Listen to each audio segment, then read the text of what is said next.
nós iremos comentar hoje sobre as transformações políticas nas Américas. Vamos lá?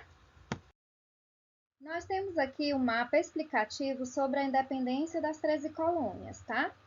As causas estão relacionadas ao aumento do controle colonial pela Inglaterra, dentro do contexto da Guerra dos Sete Anos.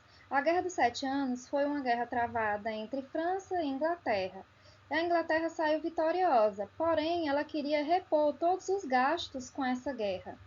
Decidiu então aplicar novos impostos. Esses impostos eram Lei do Açúcar, Lei do Selo e Lei do Chá. A Lei do Açúcar foi uma imposição da Inglaterra com relação aos colonos, no caso, o consumo, né? Eles teriam que consumir o açúcar produzido nas Antilhas, que também era colônia da Inglaterra.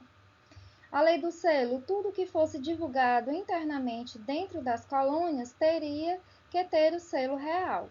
Já a Lei do Chá também era uma imposição da Inglaterra, tá, para o consumo do chá produzido na Companhia das Índias Orientais, certo?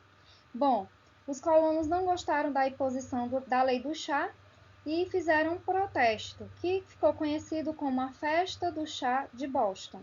Eles se vestiram de índios e jogaram ao mar todo o carregamento de chá. Em resposta, a Inglaterra lançou aí as leis intoleráveis.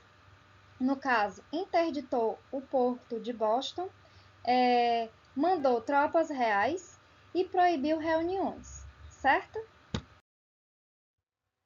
Bom, as leis intoleráveis foram o estopim para a revolta dos colonos, que decidiram se reunir no primeiro Congresso Continental da Filadélfia, onde eles redigiram uma carta em protesto aos novos impostos.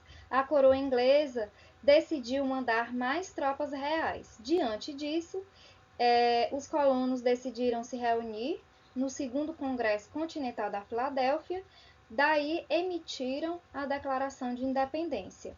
Com a Declaração de Independência, iniciou a Guerra de Independência, que foi travada entre ingleses e colonos. Bom, os colonos receberam o apoio dos franceses e dos espanhóis. Várias batalhas foram travadas. A última batalha, a batalha final, foi em 1781, onde teve a vitória dos colonos. A independência dos Estados Unidos só foi realmente reconhecida pelos ingleses em 1783, tá? Assim, os norte-americanos adotaram um novo modelo político, que foi a república presidencialista, o federalismo, com a garantia das liberdades individuais. E assim tiveram a primeira eleição para presidente da república. No caso, o primeiro presidente foi George Washington. Bom, pessoal, agora nós vamos falar das independências na América Espanhola, certo? Os antecedentes marcaram o seguinte: a coroa espanhola, para administrar melhor o Império Colonial Espanhol no século XVIII, dividiu em 4 vices-reinados e 4 capitanias gerais. Por exemplo, Nova Espanha, Nova Granada, Peru, Rio da Prata. Nova Espanha era composto pelo México e parte dos Estados Unidos. Nova Granada, integrada pelos atuais territórios de Colômbia, Panamá e Equador. Peru corresponde ao Peru. Rio da Prata constitui a área equivalente à Argentina, Uruguai, Paraguai e Bolívia.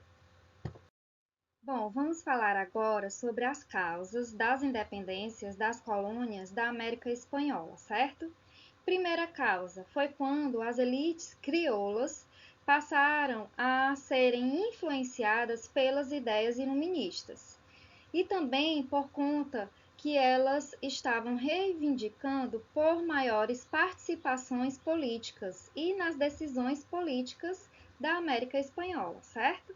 Além disso, podemos citar outras causas, como, por exemplo, a influência da independência dos Estados Unidos, o desejo de substituir o pacto colonial pelo livre comércio, a expansão do Império Napoleônico, né? No caso aí, o irmão de Napoleão assumiu o trono espanhol e ele não era reconhecido pelos colonos, né? o apoio militar do Haiti e o apoio financeiro da Inglaterra, certo? Vamos agora para as consequências. Apesar de ser o desejo de líderes como Simão Bolívar, as colônias espanholas se fragmentaram em vários países após a Conferência do Panamá. O desejo de Simão Bolívar era a união dos países independentes da América Espanhola num pan-americanismo, o que não aconteceu, né? A aristocracia crioula passou a governar os estados soberanos emancipados, ou seja, o poder continuou restrito a um pequeno grupo. A economia continuou a se basear na exportação de matérias-primas e ser dependente da produção industrializada das nações europeias. E a manutenção da estrutura colonial, onde os brancos eram a elite e os índios e mestiços eram considerados inferiores, ou seja, continuou a desigualdade social, né, nos países independentes da América Espanhola.